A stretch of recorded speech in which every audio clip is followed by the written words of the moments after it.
प्रिय विद्यार्थियों, भूगोल के इस शिक्षण सत्र में आपका स्वागत है।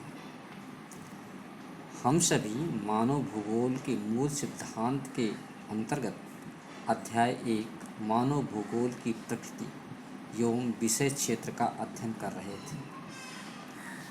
आज हम इस अध्याय के भाग 4 के अंतर्गत समय के गलियारों में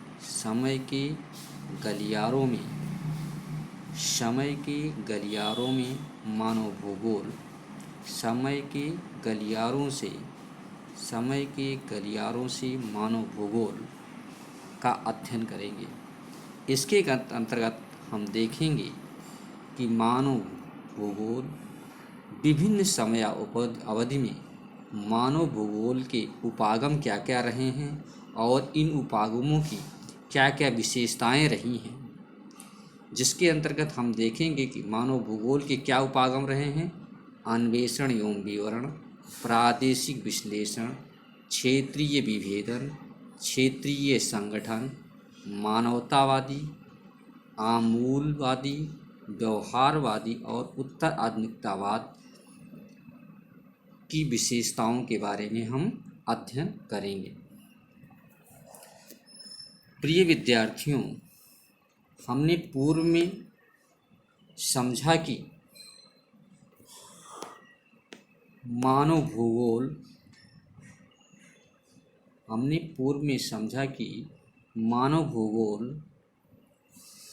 भौतिक वातावरण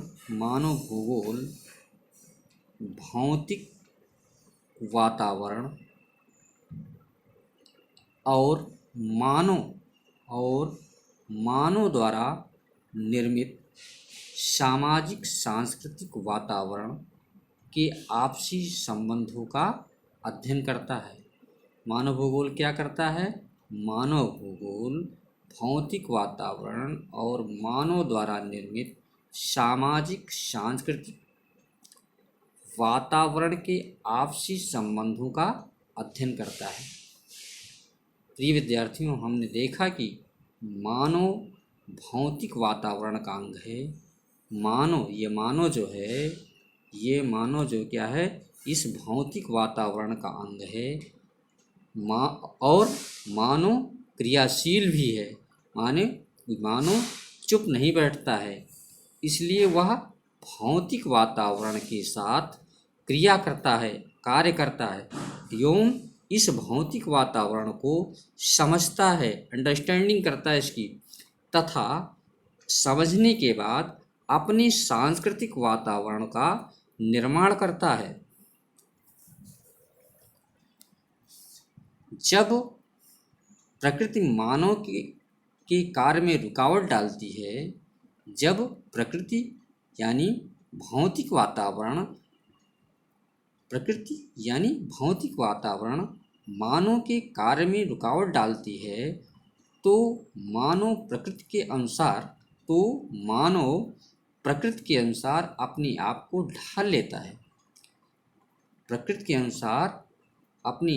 ढाल लेता है। इसी को हम मानव का प्राकृतिकरण कहते हैं। यानी मानव प्रकृति का दास हो जाता है और इस तरह की विचारधारा को हमने पर्यावरणीय निश्चयवाद कहा था, जिसके प्रणेता रटजल थे। इसे ही प्रकृति के साथ मानव अनुकूलन कहा गया, यानी मानव ने प्रकृति के साथ अनुकूलन कर लिया। एक विचारधारा यह थी। दूसरी विचारधारा, जब मानव ने पहले क्या भौतिक वातावरण को समझा। इस भौतिक वातावरण समझने के बाद उसने अपनी तकनीक का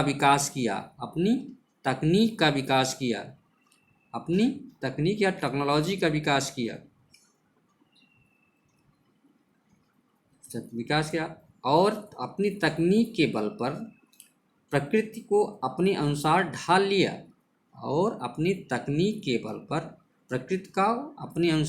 ढाल लिया और इसे ही प्रकृति का मानवीकरण कहा जाता है। इसी को ही प्रकृति का मानवीकरण कहा जाता है। और प्रकृति का मानवीकरण कब हुआ? जब उसने अपने सांस्कृतिक वातावरण का निर्माण कर लिया। किसने? मानव ने। इसे ही हमने प्रकृति का मानवीकरण कहा। इसे ही संभववाद, इसे ही यानी मानव जो है वो मानव प्रकृति की स्वामी हो गई।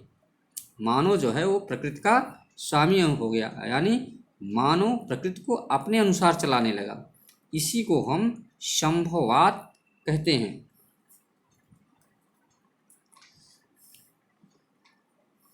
अब देखते हैं, आगे बढ़ते हैं। प्रकृति अवसर प्रदान करती है। प्रकृति क्या करती है? अवसर प्रदान करती है, और मानव इस अवसर का फायदा उठाकर उसमें परिवर्तन करता है। यानी मानव ने प्रकृति को अपने अनुसार बदल दिया। इसे ही प्रकृति का रूपांतरण, मानव ने प्रकृति को अपने अनुसार बदल दिया, इसे ही प्रकृति का रूपांतरण कहा जाता है। यहाँ मानव प्रकृति का स्वामी बन बैठा। यहाँ मानव प्रकृति का स्वामी बन बैठा। लेकिन ऐसा नहीं हो सकता। मानव प्रकृति का स्वामी नहीं हो सकता। क्यों? क्योंकि मानव पूर्णतः प्रकृति पर विजय प्राप्त नहीं कर सकता है। इसी विचारधारा को मानने वाली एक तीसरी विचारधारा नवनिश्चयवाद का जन्म होता है, जिसके प्रणेता क्रिप्ट टेलर थे, जो कि निश्चयवाद और संभववाद के मध्यमार्गी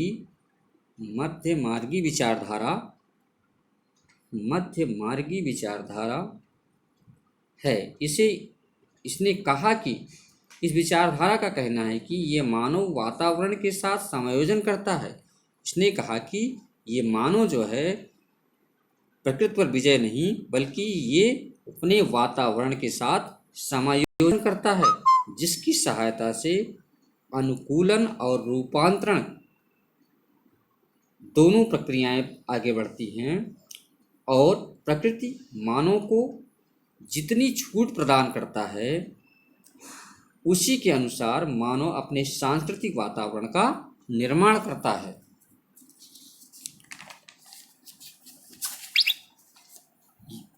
अब देखते हैं, ये परिवर्तन अचानक नहीं हुए हैं, बल्कि समय के साथ इसमें परिवर्तन आता गया है। इस प्रकार मानव भूगोल की अध्ययन विधियों में लगातार परिवर्तन होता रहा है। अर्थात जैसे जैसे तकनीकों का विकास होता गया, वैसे वैसे मानव भूगोल को पढ़ने का तरीका बदलता गया। प्रिय विद्यार्थियों, आइए हम देखते हैं मानव भूगोल का क्रमिक विकास कैसे हुआ और इसकी प्रमुख क्रमिक अवस्थाएं क्या क्या हैं।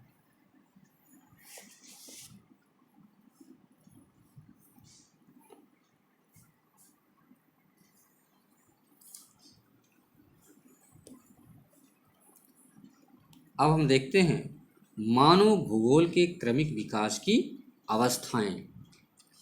इसमें क्या है?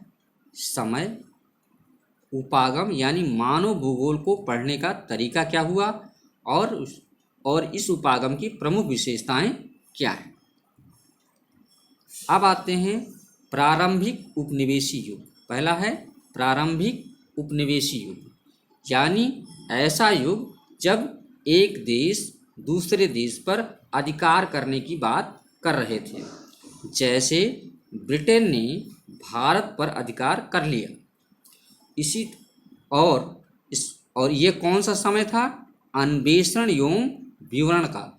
जैसे कोलंबस और वास्को डी गामा ने नए नए क्षेत्रों की खोज की, और इसी प्रकार अन्य यात्रियों ने विभिन्न स्थानों की यात्राएं की, और इनसे जो विवरण प्राप्त हुआ उसको दिया। तो इसकी प्रमुख विशेषता क्या हो गई? नए प्रदेशों की खोज व उनका वर्णन। अब दूसरा है उपनिवेशी युग। दूसरा क्या है? उत्तर उपनिवेशी युग। दूसरा क्या है? उत्तर उपनिवेशी युग। दूसरा क्या है? उत्तर उपनिवेशी युग। और उत्तर उपनिवेशी युग का मतलब हुआ उपनिवेशी युग का अंतिम समय। मानव भूगोल को पढ़ने का तरीका प्रादेशिक विश्लेषण हो गया। इस समय मानव भूगोल को पढ़ने का जो तरीका था वो प्रादेशिक विश्लेषण हो गया। और इसमें प्रदेश के सभी पक्षों के विस्तृत वर्णन किए गए। मत यह था कि सभी प्रदेश पूर्ण अथवा पृथ्वी के भाग हैं, अतः इन भागों की पूरी समझ पृथ्वी पूर्ण रूप से समझने में सहायता करेगी। अतः इन भागों की पूरी समझ पृथ्वी को पूर्ण रूप से समझने में सहायता करेगी। नेक्स्ट है, अगला है 1930 का दशक। अगला है 1930 का दशक। 1930 का दशक 1930 का दशक। इस समय किसकी बात हो रही? क्षेत्रीय विभेदन की। जब दुनिया में विश्व युद्ध की बातें चलती थी, एक देश दूसरे पर अधिकार करने की बात करता था। जैसे भारत आज़ादी के लिए संघर्ष कर रहा था, और इस समय क्या हुआ? प्रदेश के विशेष गुणों के आधार पर अन्य प्रदेशों में भिन्नता खोजना। तो प्रदेशों की खासियत या गुणों के आधार पर अलग करना तथा उनका अध्ययन करना एवं उनकी भिन्नता ढूंढना, इसकी 1930 के दशक की प्रमुख विशेषता हो गई। और इसकी क्या विशेषता है? एक प्रदेश अन्य प्रदेशों से किस प्रकार और क्यों भिन्न है, यह समझने के लिए तथा किसी प्रदेश की विलक्षणता की पहचान करने पर बल दिया गया था इसमें क्षेत्रीय विभेदन पर। नेक्स्ट, अगला है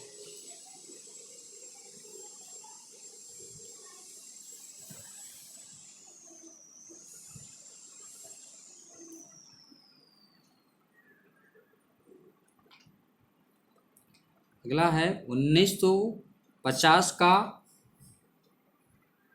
अंत, 1950 के दशक का अंत और 1960 के दशक का अंत। ये किसका क्षेत्रीय संगठन या स्थानिक संगठन। इस समय क्या किसकी बात होती थी? कंप्यूटर और परिष्कृत सांख्यिकी विधियों के प्रयोग के लिए विशिष्ट मानचित्र और मानवीय परिघटनाओं के विश्लेषण में प्रायः भौतिकी के नियमों का अनुप्रयोग किया जाता था। इस अवस्था को विभिन्न मानवीय क्रियाओं के मानचित्र योग्य प्रतिरूपों की पहचान करना इस युग का मुख्य उद्देश्य था। यानी इसमें सांख्यिकी विधियों का प्रयोग होने लगा, जिसे हम इस युग को मात्रात्मक क्रांति के युग में देखने लगे। यानी विभिन्न जो खोजें होती थी उनके आंकड़ों का हिसाब किताब यहाँ होने लगा।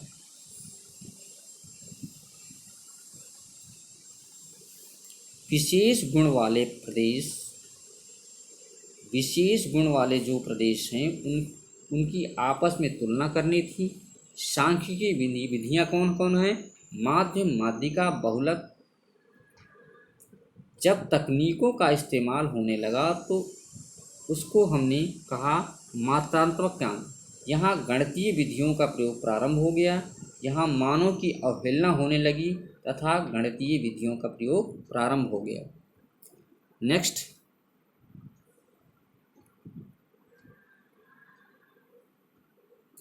अगला है 1970 का दशक। 1970 के दशक को में यहाँ 3 विचारधाराएं हैं। 1970 दशक के पहले हुआ क्या? मानव को महत्व देते हुए तीन नई विचारधाराओं का उदय होता है। मानव सामाजिक व राजनीतिक दृष्टि से प्रभावी हुआ और मानव की भावनाओं का सम्मान होने लगा। तो यहाँ मानव, यह 1970 का दशक जो है मानव के कल्याण पर पूर्णतः केंद्रित हो गया और मानव सामाजिक व राजनैतिक रूप से प्रभावी हो गया। ये तीन विचारधाराएं क्या आई? मानवतावादी या कल्याणपरक यानी ह्यूमन वेलफेयर की बात करने वाली विचारधारा, मानव भूगोल की कल्याणपरक अथवा मानवतावादी विचारधारा का संबंध मुख्यतः लोगों के सामाजिक कल्याण के विभिन्न पक्षों से था। इनमें आवास, स्वास्थ्य और शिक्षा जैसे पक्ष सम्मिलित थे, जो मानव भूगोल की उन्नति का मुख्य उद्देश्य होता है। दूसरी विचारधारा है आमूलवादी, जिसको अंग्रेजी में हम रेडिकल कहते हैं।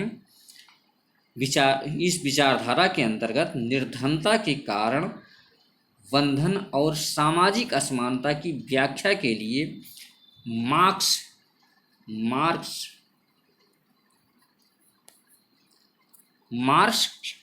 के सिद्धांत का उपयोग किया गया। समकालीन सामाजिक समस्याओं का संबंध पूंजीवाद के विकास में ढूंढा जाने लगा। नेक्स्ट विचारधारा है व्यवहारवादी। व्यवहार वाली विचारधारा के अंतर्गत हम प्रत्यक्ष अनुभव के साथ साथ मानव जातीयता, प्रजाति, धर्म इत्यादि पर आधारित सामाजिक संवर्गों के दिक् काल बोध पर ज़्यादा जोर देने लगे। बात समझ में आ गई होगी। अब आते हैं उत्तर आधुनिकतावाद। नेक्स्ट विचारधारा है उत्तर आधुनिकतावाद।